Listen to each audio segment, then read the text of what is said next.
राधे राधे भक्तों, आज हम करेंगे कामदा एकादशी व्रत कथा। हिंदू धर्म में एकादशी व्रत को बहुत ही महत्वपूर्ण और फलदायी माना गया है। हर माह 2 एकादशी व्रत आते हैं और इस तरह साल में कुल 24 एकादशी व्रत होते हैं।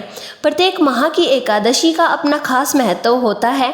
चैत्र माह की शुक्ल पक्ष की एकादशी को कामदा एकादशी कहा जाता है।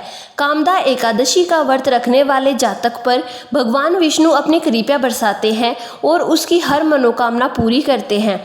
कामदा एकादशी व्रत की कथा पहली बार भगवान विष्णु ने धर्मराज युधिष्ठिर को सुनाई थी, इसीलिए पूजा के इस व्रत कथा को अवश्य पढ़ें और साथ ही कामदा एकादशी के दिन कुछ मंत्रों का जाप करने से भी भगवान विष्णु प्रसन्न होते हैं। भगवान विष्णु के मंत्र ओम नमो नारायण, श्रीमन नारायण नारायण हरि हरि। कामदा एकादशी व्रत कथा। पौराणिक कथा के अनुसार भोगीपुर नाम एक नगर था, जहाँ के राजा पुंडरीक है। इस नगर में अप्सरा, किन्नर और गंधर्व रहते थे। इसके अलावा नगर में अत्यंत वैभवशाली स्त्री ललिता और पुरुष ललित रहा करते थे। दोनों के बीच बड़ा प्रेम था और वह दोनों एक दूसरे से चाहकर भी अलग नहीं रह पाते थे। एक दिन ललित राजा पुंडरीक के दरबार में गंधर्वों के साथ गाना गाने गए और गाते गाते उन्हें ललिता की याद आ गई, जिस वजह से उसका सुर बिगड़ गया। राजा इससे बहुत ज़्यादा क्रोधित हो गए और ललित को राक्षस बनने का श्राप दे दिया। राजा के श्राप देते ही ललित तुरंत विशालकाय राक्षस के रूप में परिवर्तित हो गया।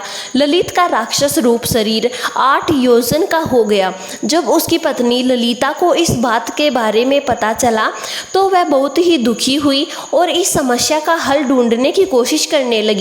ललिता भी अपने पति ललित के पीछे पीछे विंध्याचल पर्वत पर जा पहुंची, जहां उसे श्रृंगी ऋषि मिले। ललिता ने ऋषि को अपना दुख बताया और उसका उपाय देने का आग्रह किया। ऋषि ने कहा कि चैत्र माह की शुक्ल पक्ष की एकादशी आने वाली है। इस व्रत को अगर तुम रखोगी तो तुम्हारे कार्य सारे सिद्ध हो जाएंगे। यदि इस व्रत को तुमने कर लिया तो तुम्हारा पति राक्षस योनि से मुक्त हो जाएगा। ललिता व्रत के तैयार हो गई और एकादशी आने पर उसने विधि विधान से व्रत किया। इसके बाद द्वादशी के दिन ब्राह्मणों को भोजन कराने के बाद दान दिया। ललिता एकादशी का व्रत रखती और भगवान से उसका फल अपने पति को देने का आग्रह करती। ललिता प्रार्थना करती कि हे भगवान, मैंने जो व्रत किया है इसका फल मेरे पति को प्राप्त हो और वह राक्षस योनि से मुक्त हो जाए।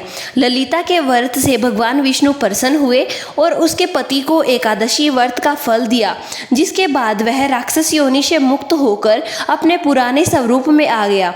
इसके बाद दोनों विमान में बैठकर स्वर्ग लोक में चले गए। कहते हैं कि कामदा एकादशी का व्रत रखने वाले जातक के सभी कष्ट मिट जाते हैं और इस व्रत कथा को पढ़ने व सुनने वाले को पुण्य फल प्राप्त होता है। भक्तों, अगर आपको कामदा एकादशी व्रत कथा अच्छी लगी हो तो प्लीज़ हमारे चैनल को सब्सक्राइब जरूर करें, ताकि आपको आने वाली हर वीडियो समय से पहले मिलती रहे। विष्णु भगवान आप सभी भक्तों पर हमेशा अपनी कृपा बनाए रखे। तो भक्तों, बोलिए विष्णु भगवान की जय।